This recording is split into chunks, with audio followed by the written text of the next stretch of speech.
Shalom, shalom, shalom, shalom à tous. J'espère que vous allez bien, vous vous portez bien par la grâce du Seigneur. Moi, je me porte bien aussi par la grâce du Seigneur. Le Seigneur me permet de répondre à une question qu'un bien-aimé m'a posée. Et c'est pour cela que je fais cet audio pour pouvoir répondre à la question. Parce que la question déjà touche beaucoup de points. Et je me dis que peut-être d'autres personnes aussi sont dans la même pensée que ce frère qui m'a posé la question. Donc nous remercions le Seigneur déjà pour sa grâce, sa bonté et surtout son amour dans nos vies, le pardon de nos péchés et surtout son esprit qui nous conduit dans toutes choses. À lui la gloire, l'honneur et la puissance pour des siècles, au nom de Jésus-Christ. Alors il y a un bien-aimé cher frère qui m'a envoyé une question et la question du bien-aimé, la voici. Bonjour cher frère Jean-Paul, j'espère que tu vas bien ainsi que ta famille. Dieu soit loué car nous allons bien. Je reviens encore vers toi avec les questions bibliques suivantes. En Marc 16, verset 16, celui qui croira et qui sera baptisé sera sauvé. Est-ce que le baptême lave le péché? Celui qui croira et qui sera baptisé sera sauvé. Est-ce que le baptême lave le péché? Première question. Deuxième question. Si oui, pourquoi le Seigneur Jésus-Christ s'est-il fait baptiser lui qui n'a point péché? D'après 1 Pierre 2, 22. Si oui, pourquoi le Seigneur Jésus-Christ s'est-il fait baptiser lui qui n'a point péché? D'après 1 Pierre 2, 22. Alors, la dernière question, quelle sorte de baptême est-il question dans 1 Corinthiens 15, le verset 29? Quelle sorte de baptême en est-il en question à 1 Corinthiens 15, verset 29? Merci beaucoup. Et voici la question de notre frère. Alors, pour répondre à cette question, je vais commencer par la première question qui est dit, Marc 16, verset 16, celui qui croira et qui sera baptisé sera sauvé. Et le frère pose la question de savoir est-ce que le baptême lave le péché? Donc, premièrement, je peux tout d'abord dire que le baptême ne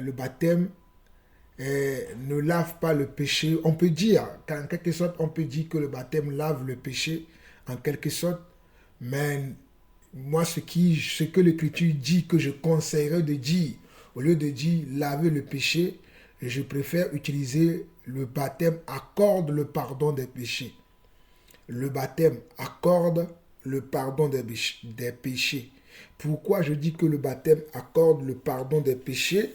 Et nous pouvons voir déjà dans Actes chapitre 2,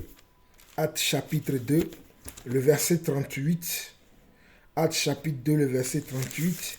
Je crois que l'apôtre Pierre dit ceci dans Actes chapitre 2, le verset 38, qui dit ceci, qui dit répentez-vous.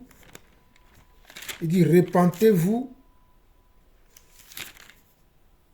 Pierre leur, on nous dit, Actes chapitre 2, verset 38, Pierre leur dit, répentez-vous et que chacun de vous soit baptisé au nom de Jésus-Christ à cause du pardon de vos péchés et vous recevrez le don du Saint-Esprit.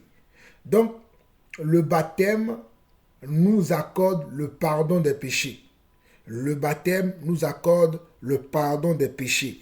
Et si nous revenons dans le passage que le frère a cité, qui est Marc 16, le verset 16, Marc 16, le verset 16 que le frère a donné, dans ce passage, on nous dit, Marc 16, le verset 16 dit, Marc 16, le verset 16 dit, celui qui croira et qui sera baptisé sera sauvé, mais celui qui ne croira pas sera condamné. Donc nous savons, pour bien comprendre ce passage, on sait que celui qui a le péché en lui ne peut pas hériter le royaume de Dieu. Celui qui a le péché en lui ne peut pas hériter le royaume de Dieu. Pour hériter le royaume de Dieu, il ne faut pas avoir le péché en soi. Il faut se décharger du péché. Il faut enlever le péché sur soi pour pouvoir acquérir le royaume des cieux, pour pouvoir rentrer dans la présence de Dieu, pour pouvoir être éternellement avec Dieu.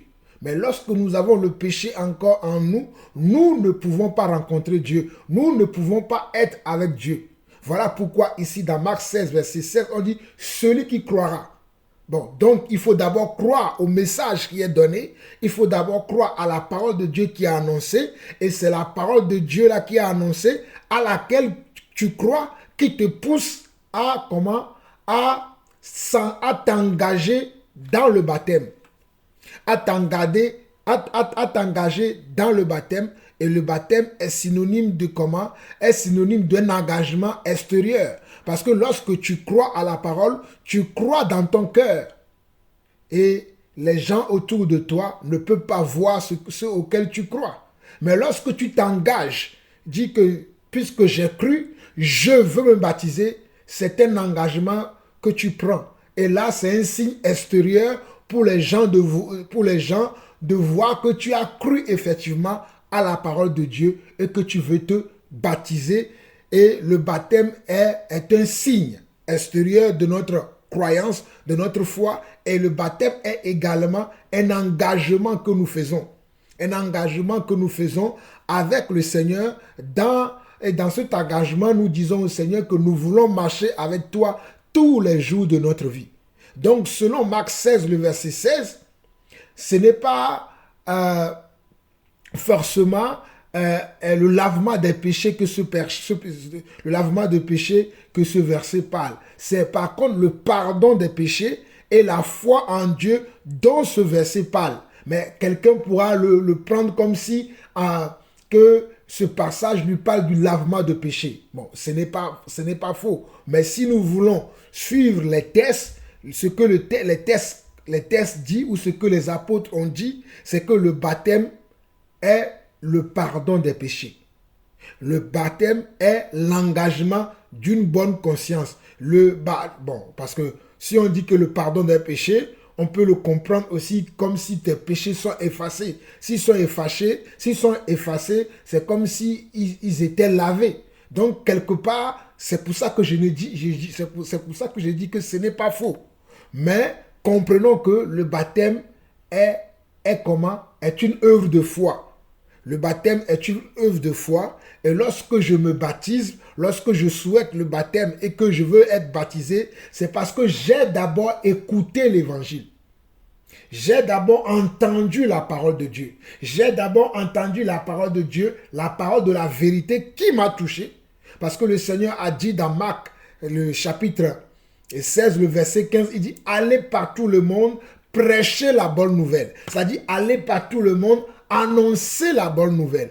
Et ceux qui croiront et qui seront baptisés seront sauvés. » Donc c'est ça le verset 16. Ceux qui croiront et qui seront baptisés seront sauvés. Donc pour être sauvé, il faut croire à l'évangile. Il faut croire à la parole de Dieu.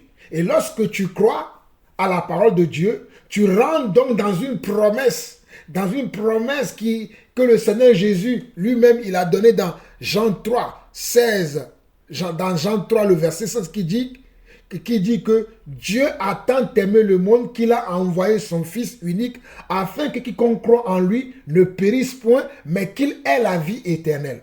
Donc le fait de croire en Dieu nous enlève le péché qui devrait nous amener à l'enfer, qui devrait nous séparer de Dieu, qui devrait nous ôter la vie éternelle. Je répète encore cette phrase.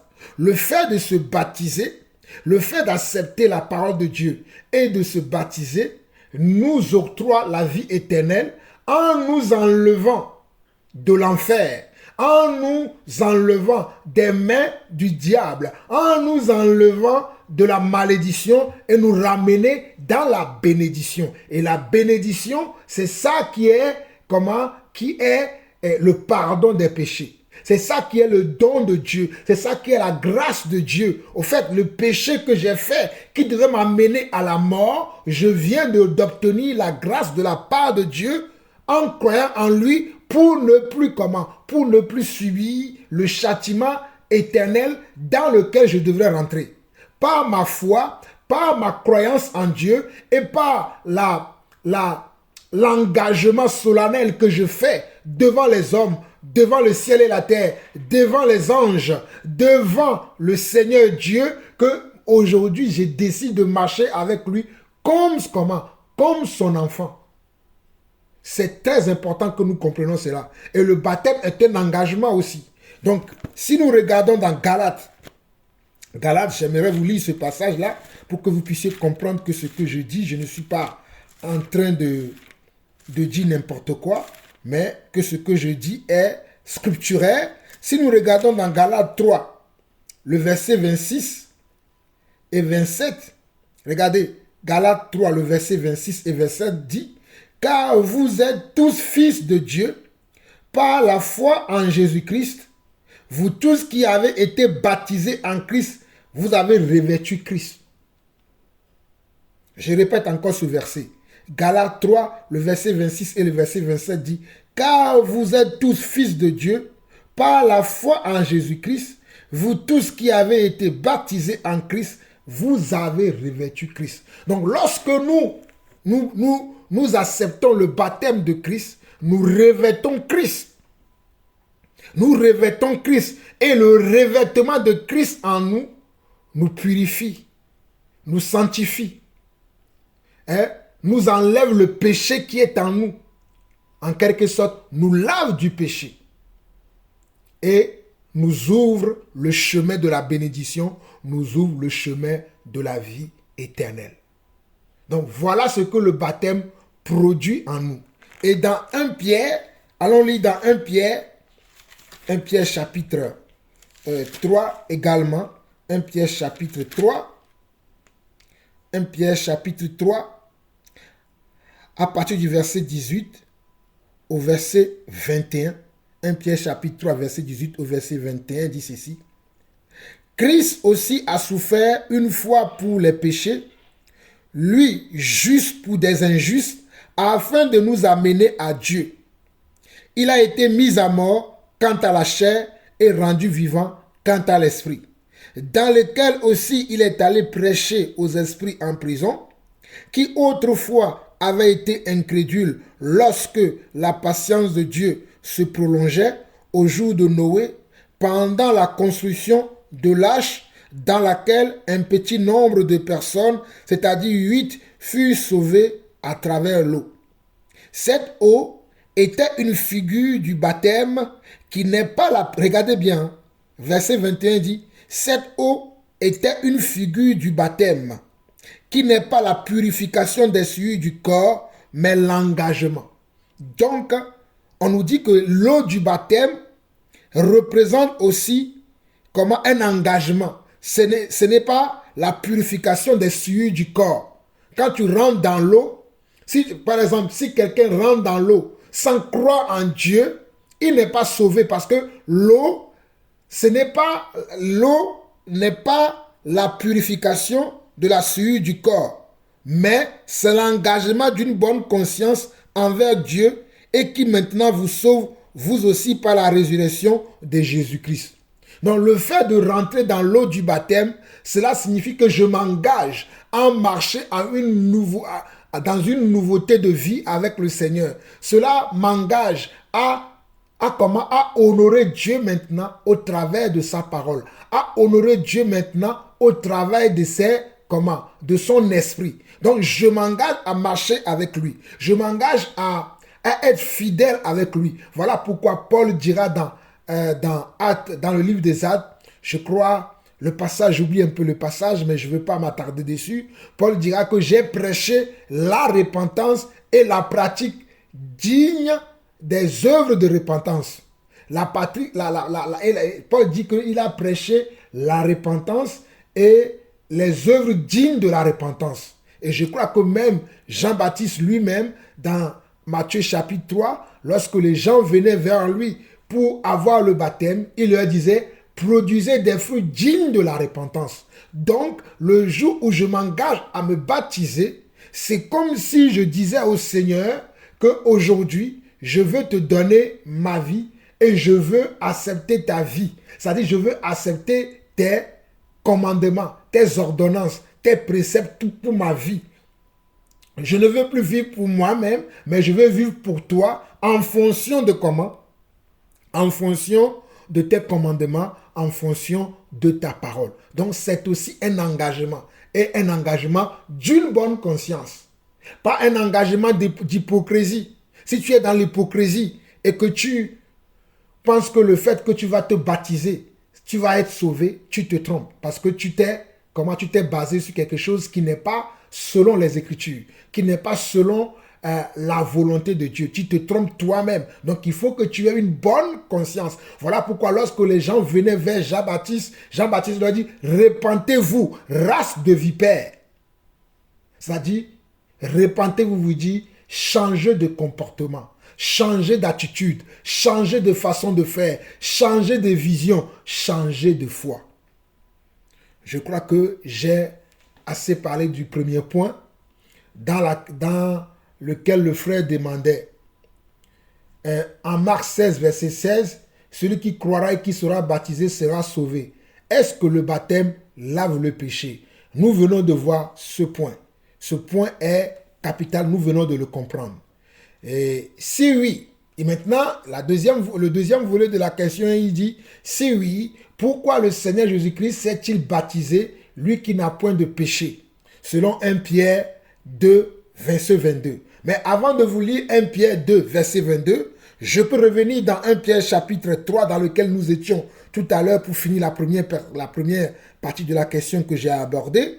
Dans 1 Pierre chapitre 3, le verset 18, on nous dit, Christ aussi a souffert une fois pour les péchés, lui, juste pour des injustes. Donc nous comprenons déjà que Christ a souffert, c'est-à-dire a été cloué à la croix. C'est-à-dire quand on dit Christ a souffert pour nous, on parle de sa mort à la croix. On parle de sa crucifixion. Christ a été crucifié pour nous les pécheurs, pour nous les injustes. Mais lui, il était juste. Il n'avait pas de péché en lui. Il n'y avait rien de péché en lui. C'est nous qui sommes des pécheurs. Lui, il n'est pas un pécheur.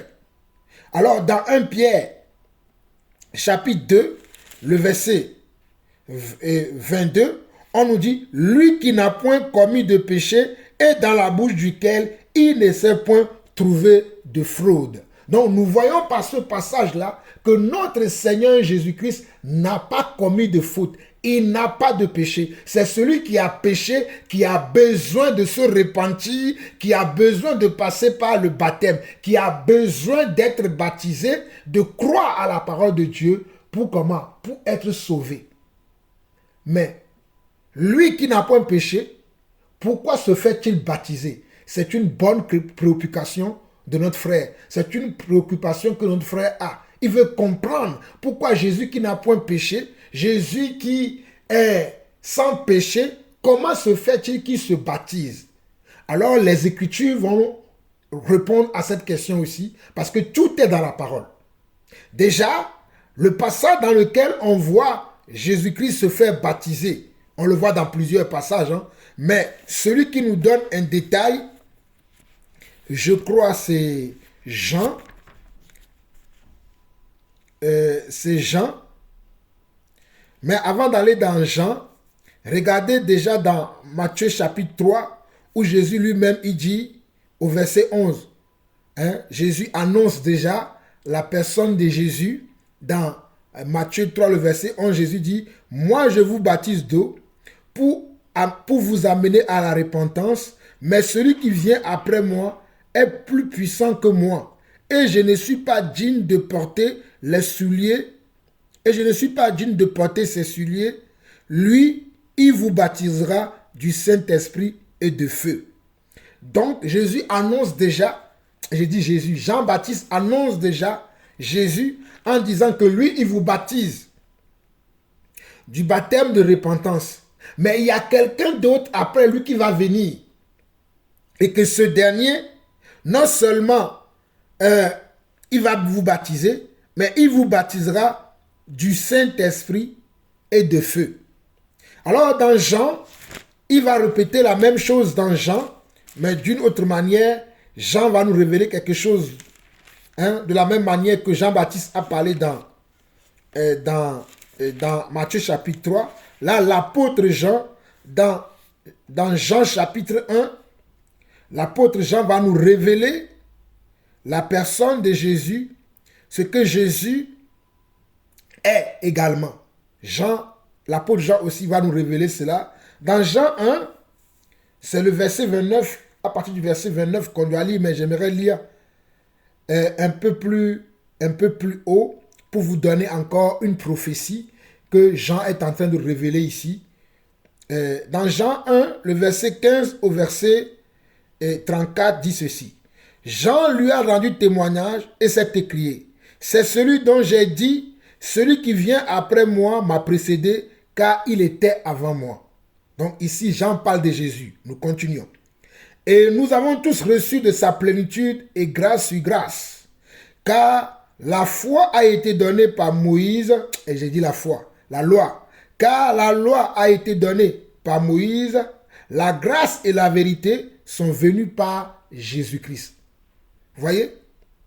Jean, l'apôtre Jean donne un témoignage ici concernant Jésus. Et au verset 16, il nous dit, et nous avons tous reçu de sa plénitude et grâce sur grâce, car la loi a été donnée par Moïse, la grâce et la vérité sont venues par Jésus-Christ.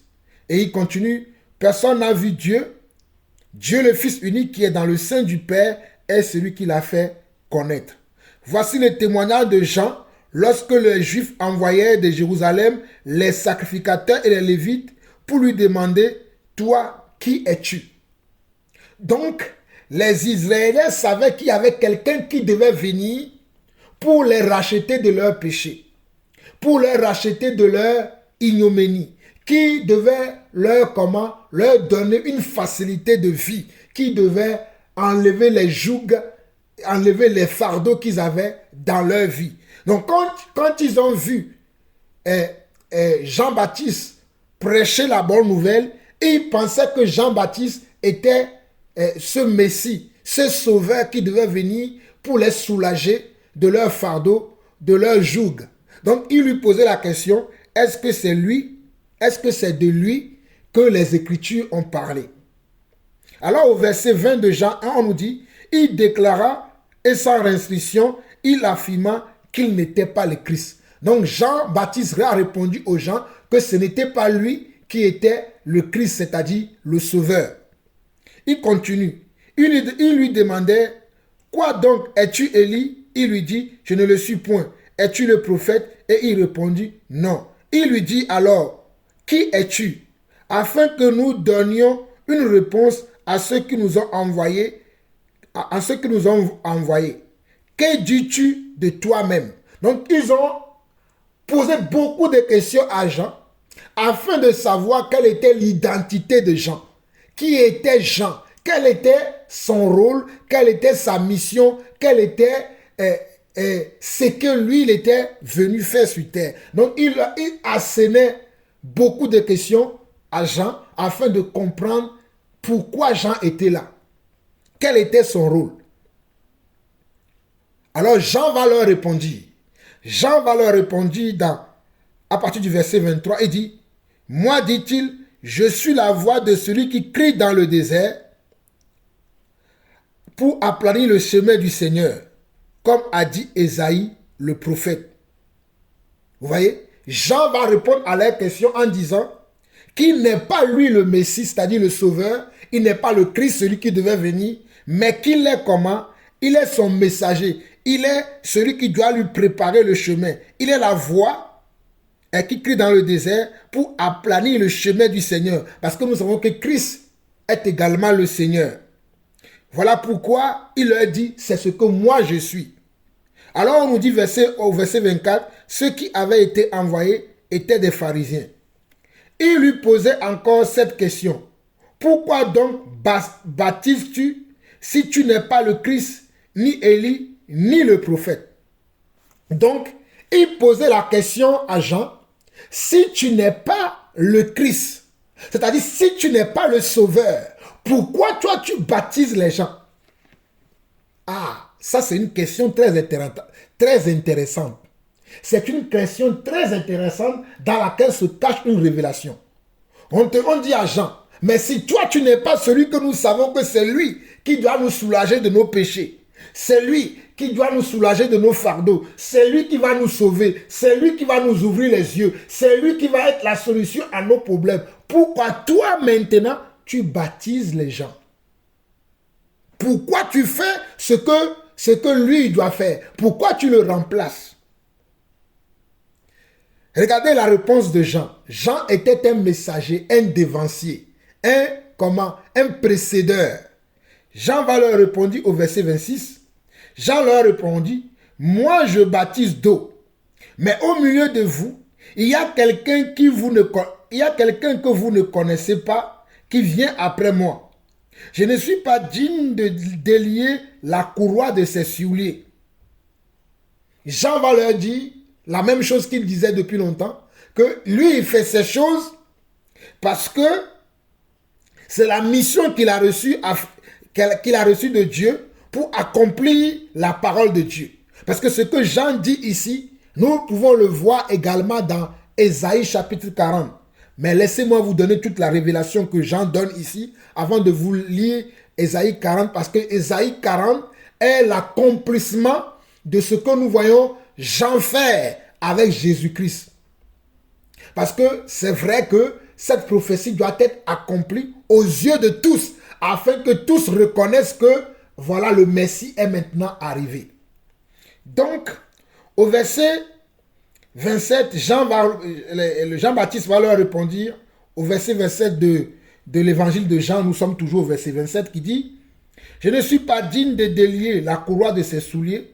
Ces choses se passèrent à Béthanie, au-delà du Jourdain, où Jean baptisait. » Donc, ces choses se passaient à Béthanie, où Jean baptisait, au-delà du Jourdain. Parce que Jean se trouvait à Béthanie, où il baptisait les gens, où les gens venaient vers lui, il les baptisait. Donc, au verset 29, on nous dit le lendemain, il vit Jésus venant à lui et il lui dit. Donc, le lendemain, parce que la veille, les gens lui ont posé toutes ces questions. Mais le jour suivant, les gens venaient à Jean pour se baptiser. Et ce jour-là, Jésus aussi, qui était sans péché, vient à Jean-Baptiste pour se baptiser. Jésus qui était sans péché, qui n'a pas besoin de baptême, vient à Jean-Baptiste pour se baptiser. Alors, Jean-Baptiste va dire ceci. Voici l'agneau de Dieu qui ôte le péché du monde. C'est celui dont j'ai dit, après moi, vient un homme qui m'a précédé, car il était avant moi. Je ne le connaissais pas, mais afin qu'il soit manifesté à Israël que je suis venu baptiser d'eau. C'est Jean-Baptiste qui répond à cette question que le frère m'a posée. Si oui, pourquoi le Seigneur Jésus-Christ s'est-il fait baptiser, lui qui n'a point de péché? Jésus n'a point de péché. Pourquoi il se baptise? Jean-Baptiste nous le révèle ici en disant, pour que lui il soit manifeste, pour que les gens sachent que c'est lui qui doit suivre, pour que les gens soient au courant que c'est lui le Messie, il faut qu'il passe par là comme s'il avait besoin, alors qu'il n'en avait pas besoin, parce que Dieu va parler au travers de ce geste-là. Dieu va montrer quelque chose aux nations tout entières, au peuple d'Israël, que c'est lui le Messie. Voilà pourquoi Jean-Baptiste va dire ici, au verset 30 de Jean, chapitre 1, Jean-Baptiste va dire, c'est celui dont j'ai dit, après moi vient un homme qui m'a précédé, car il était avant moi. Je ne le connaissais pas, mais c'est afin qu'il soit manifesté à Israël que je suis venu baptiser, d'eau. Jean rendit ce témoignage, j'ai vu l'Esprit descendre du ciel comme une colombe et s'arrêter sur lui. Je ne le connaissais pas, mais celui qui m'a envoyé baptiser d'eau m'a dit, celui sur qui tu verras descendre l'Esprit et s'arrêter, c'est celui qui baptise du Saint-Esprit, et j'ai vu et j'ai rendu témoignage qu'il est le Fils de Dieu. Jean a été envoyé comme un messager, afin de montrer au peuple juif que le Messie est arrivé. Donc Jean le dit ici, au verset 34 et 35, il dit, je ne le connaissais pas, mais celui qui m'a envoyé, baptisé d'eau, m'a dit, celui-ci qui tu verras l'Esprit descendre et s'arrêter, c'est celui qui baptise du Saint-Esprit. Et j'ai vu et j'ai rendu témoignage qu'il est le Fils de Dieu. Donc, Jésus n'avait pas péché. Mais pour que la prophétie que Dieu avait donnée à Jean le Baptiste puisse s'accomplir, il fallait que Jésus soit baptisé. Parce que c'est parce que le Jésus est venu au baptême qu'on a vu maintenant le ciel s'ouvrir. Et que Dieu a parlé et que Dieu a dit, celui-ci est comment?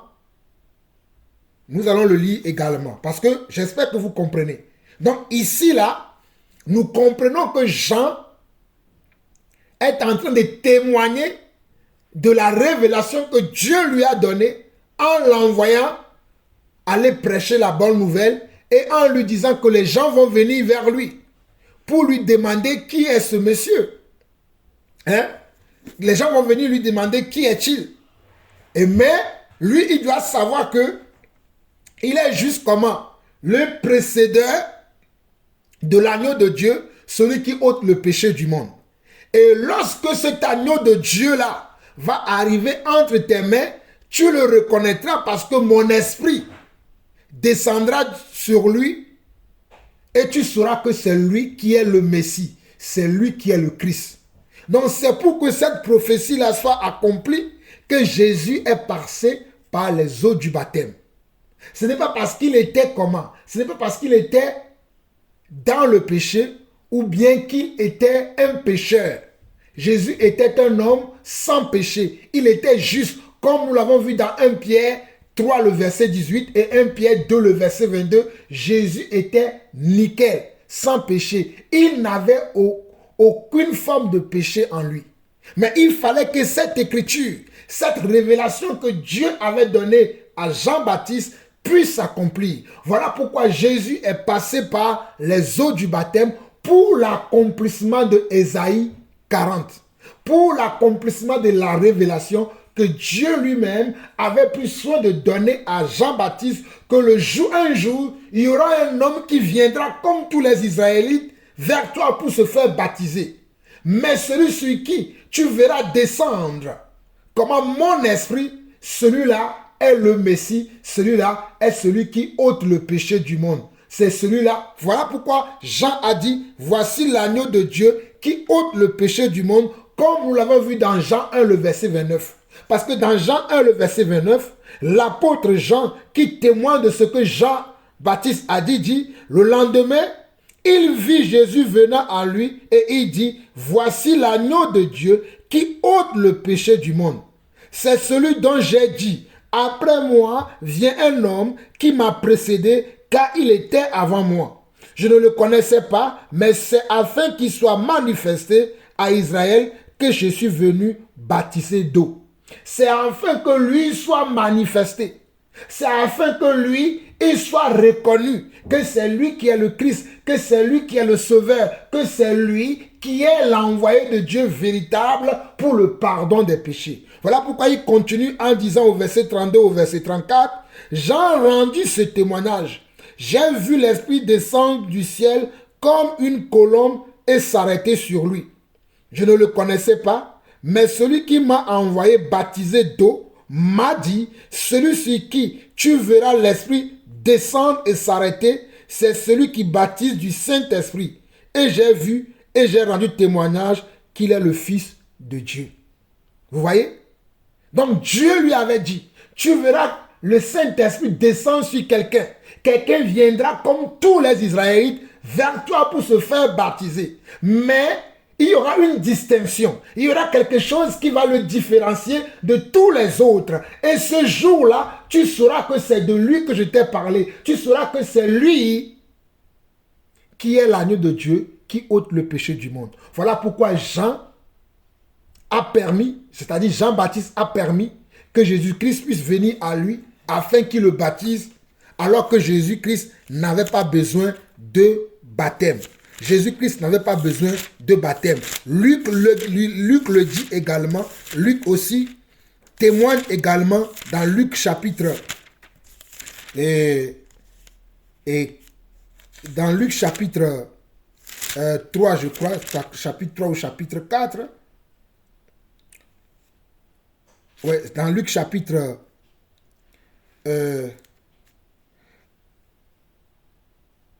dans Luc chapitre 3, Luc chapitre 3, le verset 21 à 22, on nous dit que tout le peuple, Luc chapitre 3, le verset 21 au verset 22, on nous dit que tout le peuple se faisait baptiser. Jésus fut aussi baptisé et pendant qu'il, regardez, on dit tout le peuple se faisait baptiser, Jésus fut aussi baptisé et pendant qu'il priait, le ciel s'ouvrit. Le Saint-Esprit descendit sur lui sous une forme corporelle comme une colombe et une voix fit entendre du ciel ces paroles. Tu es mon fils bien-aimé, en toi j'ai mis toute mon affection. Regardez bien le verset 22 de Luc, chapitre 3, le verset 22 qui dit « Et le Saint-Esprit descendit sur lui sous une forme corporelle comme une colombe et une voix fit entendre du ciel ces paroles. Tu es mon fils bien-aimé, en toi j'ai mis toute mon affection. » Donc lorsque Jésus rentrait dans les eaux du baptême, comme tout le peuple venait à Jean-Baptiste pour se baptiser, le fait que le ciel fut ouvert et que le Saint-Esprit est descendu du ciel sur Jésus sous une forme de colombe. Le Saint-Esprit n'est pas une colombe, mais il est descendu sur Jésus sous la forme corporelle d'une colombe et que la voix de notre Seigneur Dieu s'est fait entendre en disant, la voix de notre Seigneur Dieu s'est fait entendre en disant, celui-ci est mon fils en qui j'ai mis toute mon affection. Donc, c'est cette révélation que Jean-Baptiste a donnée dans Jean 1, le verset 22 au verset 34 que nous avons lu tout à l'heure. Et je vous disais que cela est l'accomplissement de la prophétie d'Ésaïe chapitre 40. Ésaïe chapitre 40, nous allons le lire rapidement. Ésaïe chapitre 40, le verset 1. Le verset 1 au verset 15 rapidement. Ésaïe chapitre 40, le verset 1 au verset 40 rapidement qui dit ceci. Le verset 1 au verset 15, j'ai dit. Consolez, consolez mon peuple, dit votre Dieu. Parlez au cœur de Jérusalem et criez-lui que sa servitude est finie, que son iniquité est expiée, qu'elle a reçu de la main de l'Éternel au double de tous ses péchés. Verset 3. Une voix crie, préparez au désert le chemin de l'Éternel, aplanissez dans les lieux arides une route pour notre Dieu, que toute vallée soit exaucée, que toute montagne et toute colline soient abaissées, que les coteaux se changent en plaine et les défilés étroits en vallons, alors la gloire de l'Éternel sera révélée. Regardez bien le verset 5. Alors la gloire de l'Éternel sera révélée et au même instant, toute chair la verra, car la bouche de l'Éternel a parlé.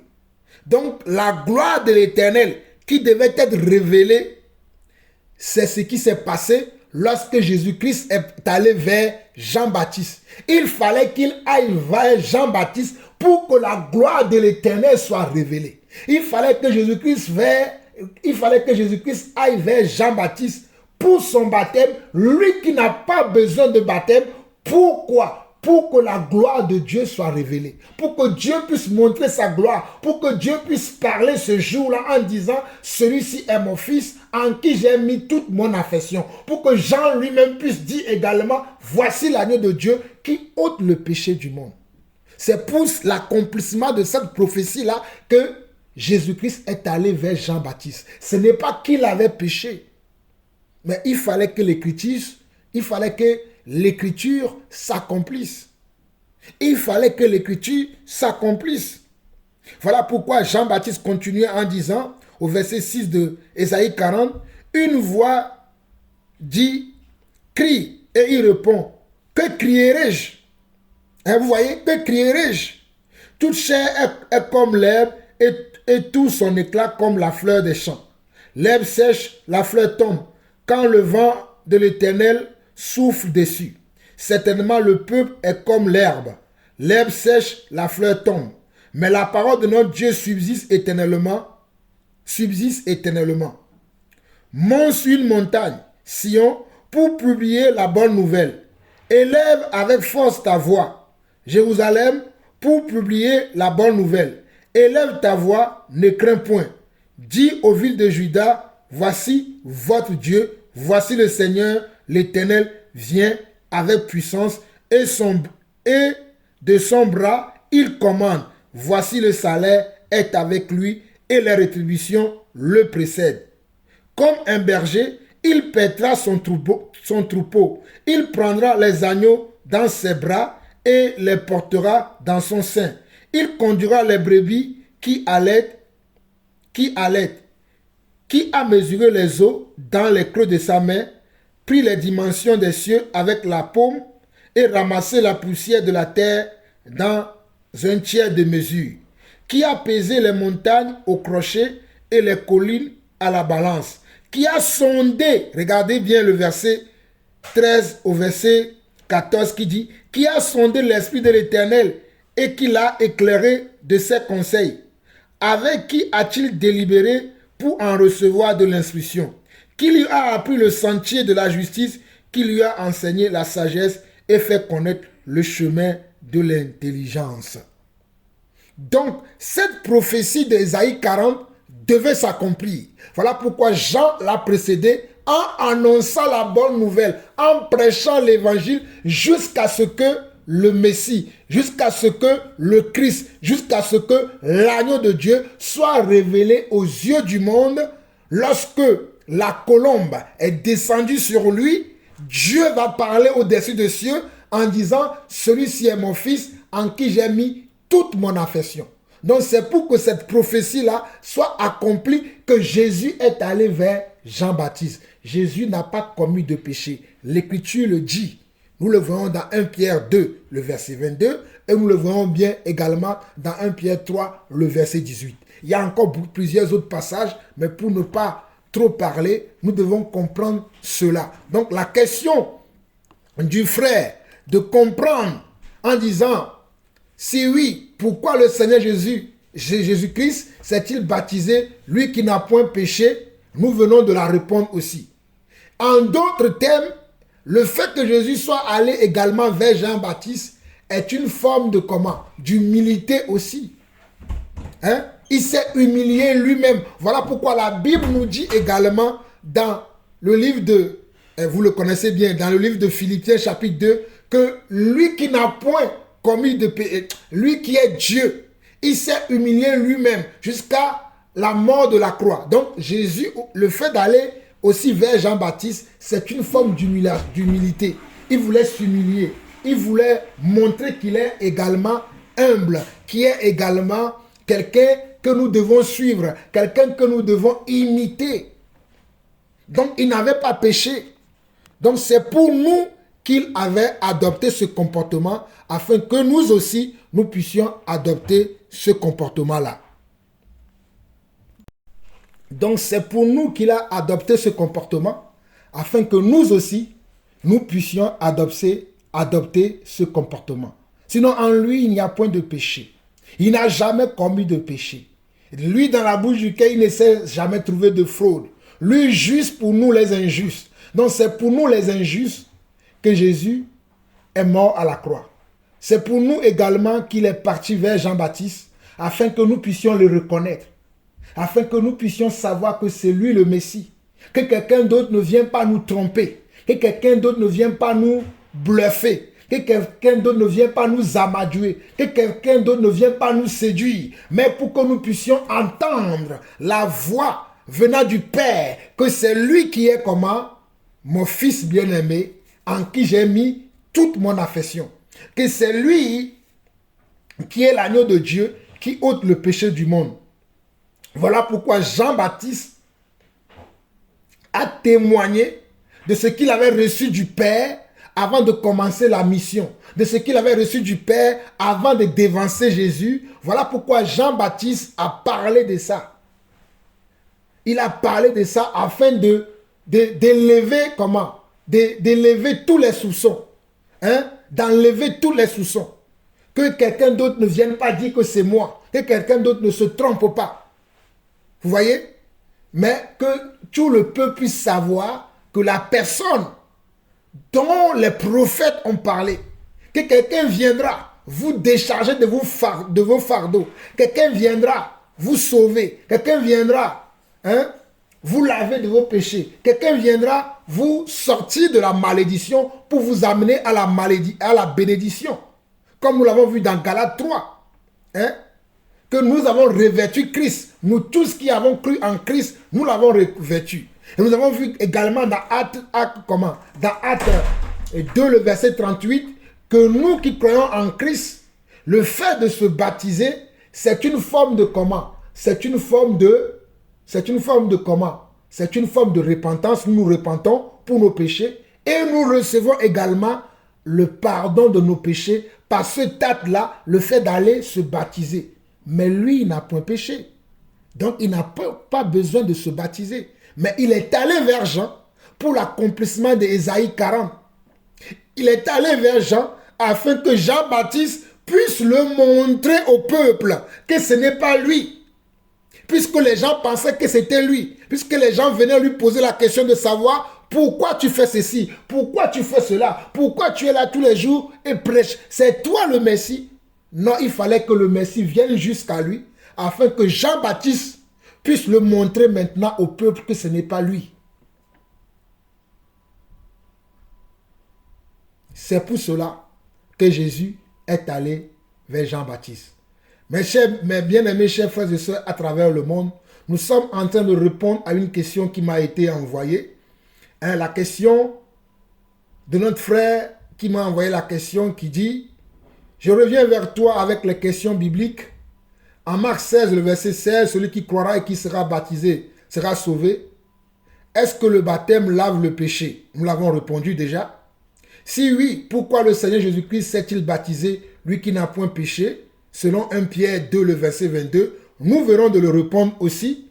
Et la dernière partie de sa question, il dit, quelle sorte de baptême en est-il question en 1 Corinthiens 15, le verset 29? Il dit, merci beaucoup. 1 Corinthiens 15, le verset 29, nous allons aller aussi répondre maintenant à cette question aussi pour finir en beauté selon que le Seigneur nous a fait grâce. 1 Corinthiens 15, le verset 29 dit ceci. Autrement, que feraient ceux qui se font baptiser pour les morts si les morts ne ressuscitent absolument pas? Pourquoi se font-ils baptiser pour eux? Et nous, pourquoi sommes-nous à toute heure en péril? Chaque jour, je suis exposé à la mort. Je l'atteste, frère, par la gloire dont vous êtes pour moi le sujet en Jésus-Christ, notre Seigneur. Si c'est dans des vues humaines que j'ai combattu contre les bêtes à Éphèse, quel avantage m'en revient-il si les morts ne ressuscitent pas? Mangeons et buvons, car demain nous mourrons. Alors mon frère, le passage que tu m'as envoyé, ce passage-là parle plutôt de la résurrection. Ce passage ne parle pas vraiment du baptême, ne parle pas vraiment du baptême, mais il parle de la résurrection des morts. Il parle de la résurrection des enfants de Dieu, ou bien il parle de la résurrection des morts. Parce que l'apôtre Paul donne ce passage-là, ou bien montre ce passage-là, ou donne cet exemple ici, pour attirer l'attention de ceux qui croient qu'il y aura pas de résurrection pour nous qui sommes dans le Seigneur, ou bien qu'il n'y a pas de résurrection de mort. Il y a la résurrection des morts. Nous qui sommes morts en Christ, nous ressusciterons un jour, comme l'Écriture le dit. Donc l'apôtre Paul était en train de révéler et aux Corinthiens parce qu'ils lui ont posé cette question et il a vu qu'il y avait certaines personnes qui qui se faisaient baptiser ou bien pour leur mort, alors que ces personnes-là le font parce qu'ils croient à la résurrection. Parce que ces personnes-là croient à la résurrection. Donc ici, il est question de la résurrection. Pour mieux comprendre, je vais lire à partir du verset 20.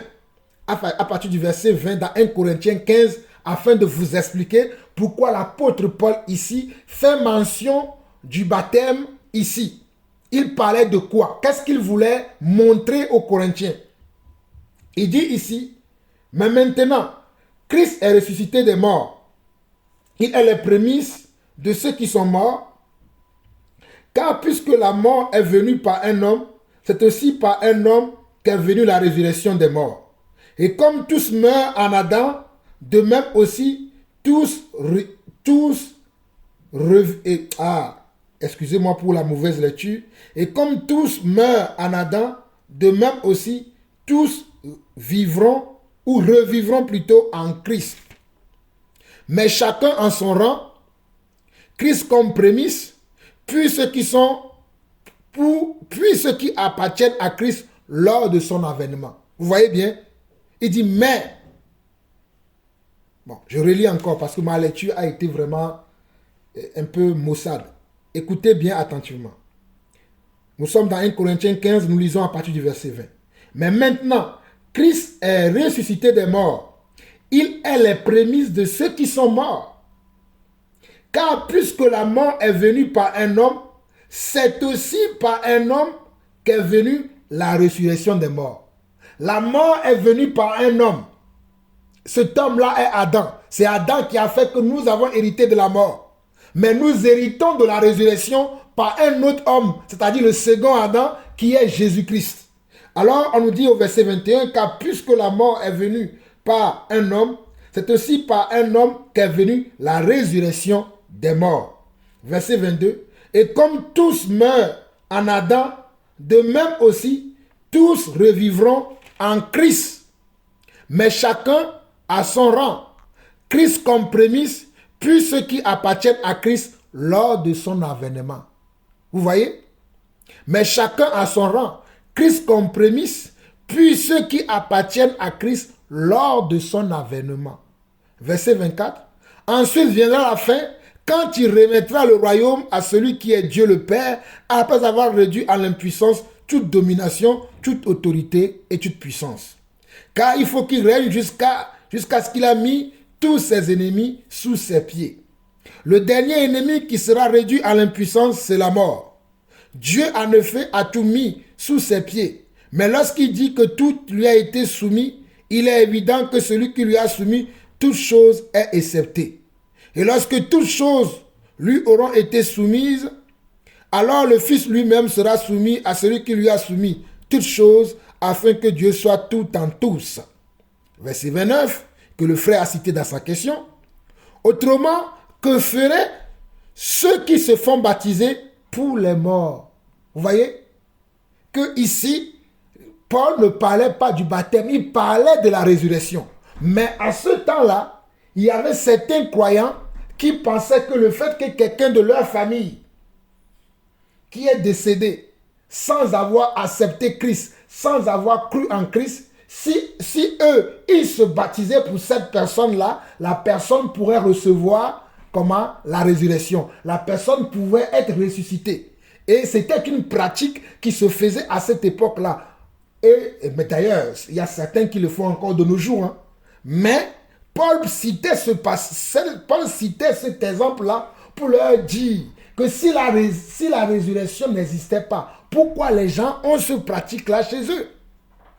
C'est-à-dire, la résurrection existe. Voilà pourquoi au verset 29, il dit, autrement, que feraient ceux qui se font baptiser pour les morts si les morts ne ressuscitent absolument pas? Pourquoi se font-ils baptiser pour eux? Pourquoi se font-ils baptiser pour eux? Parce que le baptême est le pardon des péchés pour que tu ne viennes point au jugement au dernier jour, mais pour que tu puisses passer des ténèbres, comment? À la lumière. Pour que tu puisses avoir le pardon de tes péchés, pour avoir accès comment au royaume de Dieu, pour pouvoir avoir accès à la présence de Dieu, pour pouvoir avoir accès comment dans le royaume des saints. Voilà pourquoi certains pensaient que s'ils se baptisaient pour les membres de leur famille, pour leurs frères, pour leurs sœurs, pour leurs parents qui sont morts sans avoir cru au Seigneur, quand ils vont se baptiser pour eux, eux aussi seront sauvés au dernier jour. Mais Paul ne confirme pas que cette doctrine-là est vraie. Mais Paul est en train de confirmer ici que pourquoi ces gens-là font ces choses si la résurrection n'existait pas. Si nous n'allons pas recevoir la résurrection, comme nous avons vu que Christ est ressuscité, nous aussi nous ressusciterons. Nous avons vu ici au verset 21 de 1 Corinthiens 15 qui dit « Car puisque la mort est venue par un homme, c'est aussi par un homme qu'est venue la résurrection des morts. Et comme tous meurent en Adam, de même aussi tous revivront en Christ. Mais chacun en son rang, Christ comme prémisse, puis ceux qui appartiennent à Christ lors de son avènement. » Donc, lors de l'avènement de Christ, nous ressusciterons, nous qui avons cru en lui, nous qui avons reçu le baptême de la repentance en Christ, le baptême du pardon des péchés en Christ, nous ressusciterons en lui si nous gardons comment notre vie sans tache, si nous gardons notre vie sans défaut, si nous gardons notre vie dans la foi, nous ressusciterons avec lui.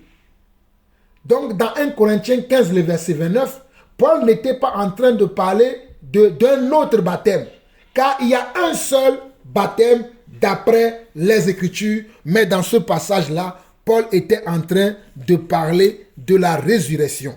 Je crois que j'ai été assez clair, donc je vais vous montrer qu'il y a un seul baptême pour nous, les enfants de Dieu. Il n'y a pas plusieurs baptêmes, il y a un seul baptême. Donc dans Éphésiens 4, le verset 4 au verset 6 nous dit, il y a un seul corps et un seul esprit, comme aussi vous avez été appelés à une seule espérance par votre vocation. Vous voyez, il y a un seul corps du Christ. Il n'y a pas plusieurs corps du Christ. Il y a un seul corps dont Jésus-Christ lui-même est la tête, dont Jésus-Christ lui-même est les prémices, comme nous l'avons vu tout à l'heure dans 1 Corinthiens 15. Donc, il y a un seul corps. Alléluia. Et il y a un seul comment? Il y a une seule espérance à laquelle nous croyons par notre vocation. Voilà pourquoi, dans Éphésiens 4, le verset 5, Paul confirme encore qu'il y a un seul Seigneur, une seule foi, un seul baptême. Vous voyez? Il y a un seul Seigneur. Il n'y a pas deux dieux. Il n'y a pas trois dieux. Il n'y a pas deux seigneurs. Il n'y a pas trois seigneurs, mais on a un seul Seigneur. Et on a une seule foi. Il y a la foi que nous avons, c'est une seule foi. On n'a pas plusieurs fois. Il n'y a pas de foi différentes. L'un croit à tel autre prophète, l'autre croit à telle autre religion, l'autre croit à telle autre. Il y a une seule foi. Et cette foi-là, nous devons l'avoir en Christ. Et s'il y a une seule foi, il y a également comment? Il y a également un seul baptême. On se baptise une seule fois. On se baptise une seule fois. On prend le vrai baptême, par immersion, une seule fois. Pour comment? Pour un engagement d'une bonne conscience. Pour comment? Pour un signe extérieur de notre foi. Pour un signe extérieur de notre foi que nous avons cru au Seigneur et que nous voulons nous engager à marcher avec lui toute notre vie. Donc, il y a aussi également un seul baptême. Il n'y a pas plusieurs baptêmes.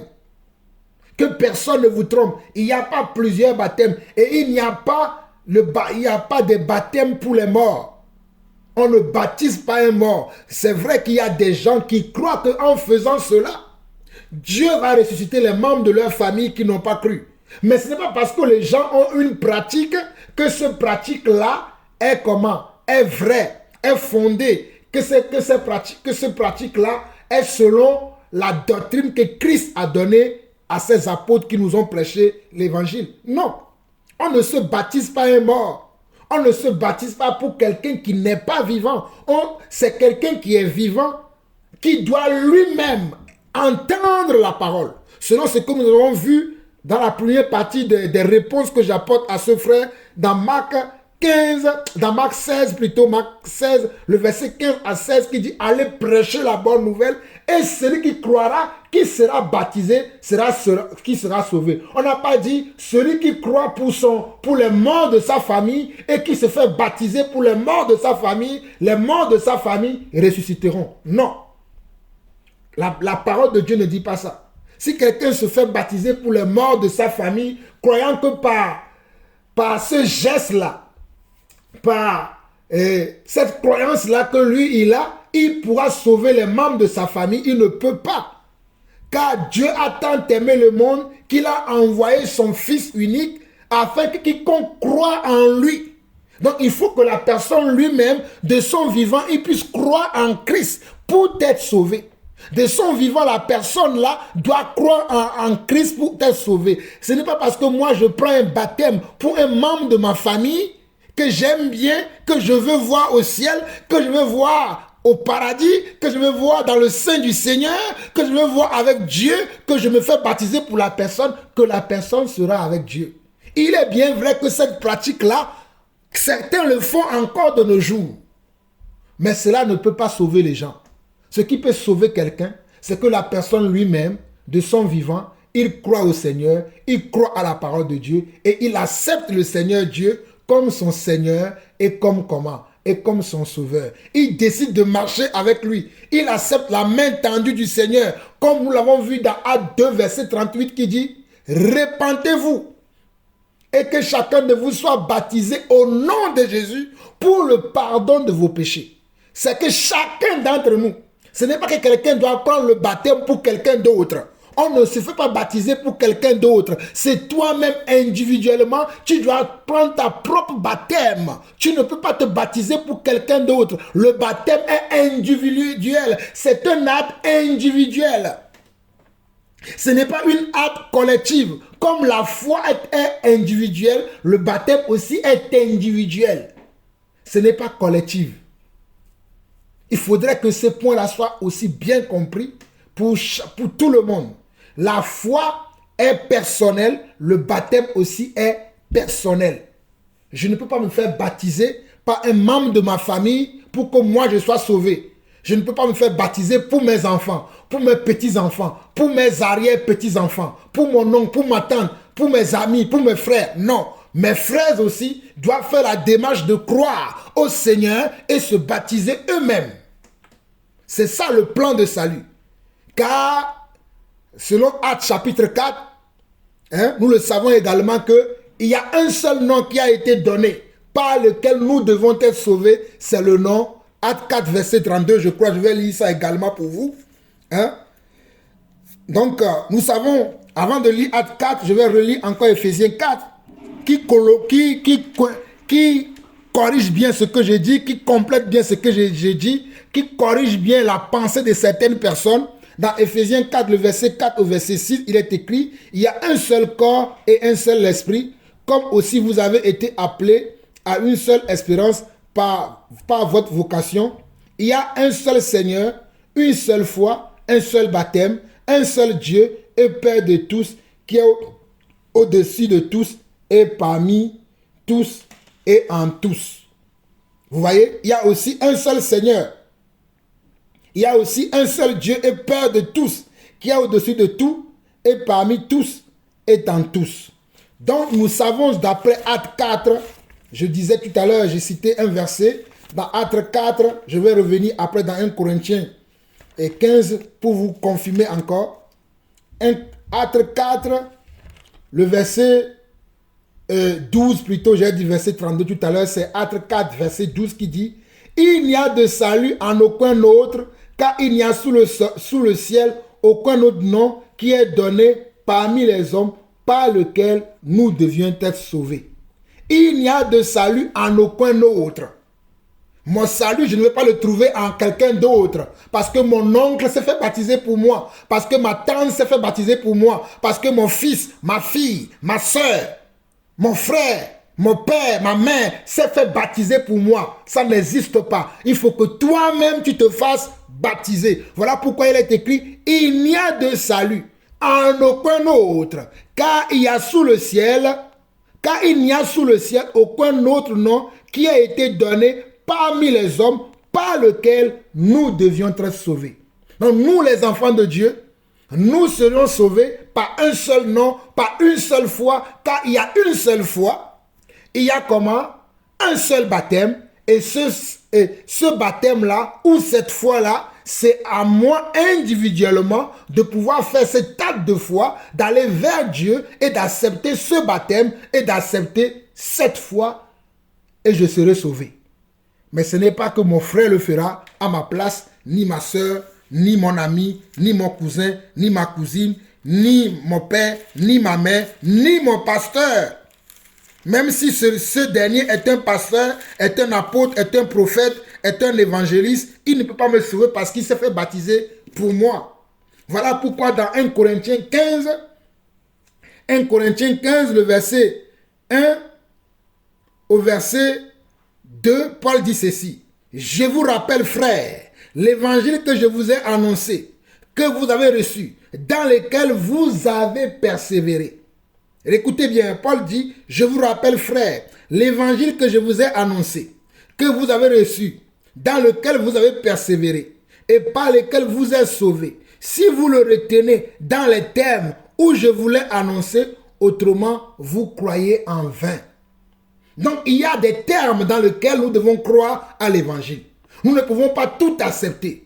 Nous ne devons pas croire à tout ce que les gens racontent. Nous devons accepter que le vrai évangile que Jésus-Christ lui-même a prêché et que ses serviteurs ont prêché et que ses apôtres, ses suiveurs, ses imitateurs aussi ont prêché selon les termes dans lesquels ils l'ont prêché. Voilà pourquoi le jour de la résurrection, beaucoup seront surpris. Voilà pourquoi le jour de l'enlèvement, beaucoup seront surpris. Je répète encore, voilà pourquoi beaucoup de gens seront surpris le jour de la résurrection, le jour du retour du Seigneur, le jour de l'enlèvement, beaucoup de gens seront surpris. Même des pasteurs seront surpris, des apôtres seront surpris, des prophètes seront surpris, des évangélistes seront surpris, des chantres, des serviteurs, des servantes de Dieu seront surpris. Des religieux et des religieuses seront surpris.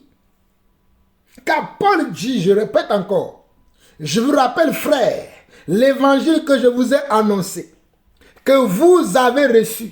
Donc, quel est l'évangile que tu as reçu?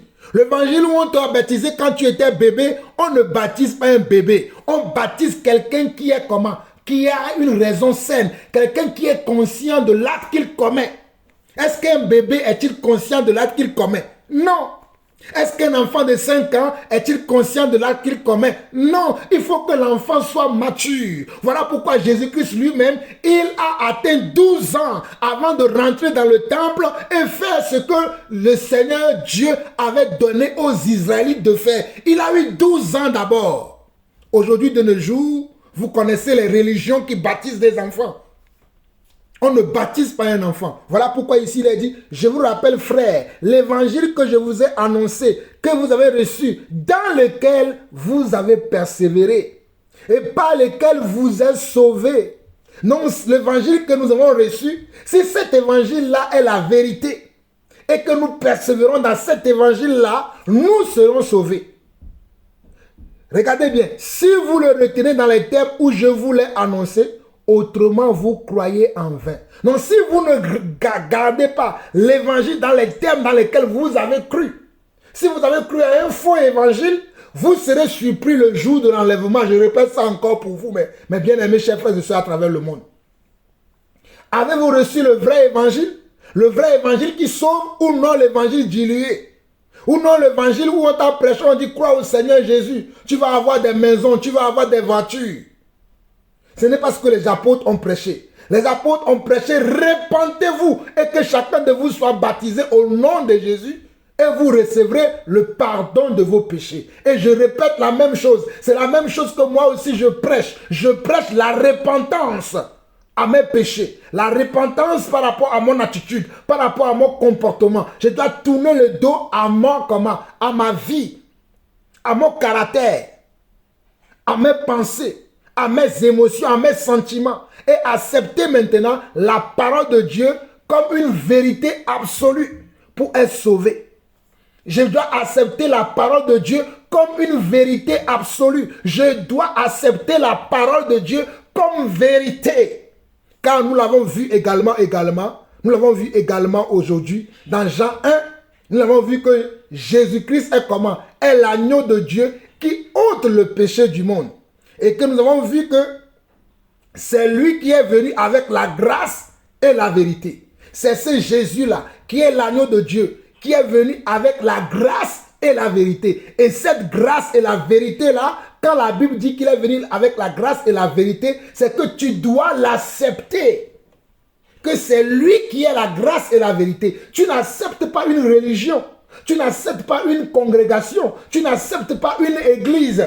Tu n'acceptes pas un homme qui dit, moi c'est moi le chemin. Non, le chemin c'est Jésus, car Jésus a dit, je suis le chemin, la vérité et la vie. Jésus lui-même a dit ça dans Jean 14, le verset 6. Jean 14, verset 6, il a dit, je suis le chemin, la vérité et la vie. Donc, pour recevoir la vérité, pour recevoir la vie, c'est lui que tu dois suivre. Il a dit également dans Jean 14, il y a beaucoup de demeures dans la maison de mon Père. Je m'en vais vous préparer une place. Et lorsque j'aurai une place pour chacun d'entre vous, je reviendrai vous chercher afin que là où je suis, vous y soyez également. Donc aujourd'hui, Jésus est en train de préparer une place pour chacun d'entre nous qui croit au vrai évangile, qui accepte le vrai évangile. Voilà pourquoi il n'est pas encore revenu, mais il va revenir très bientôt. Il est en train de parler à chacun d'entre nous aujourd'hui, afin que nous acceptions le vrai évangile et non de croire à la religion, car la religion ne sauve pas. Mais la foi au vrai évangile sauve. Donc dans 1 Corinthiens 15, le verset 1 au verset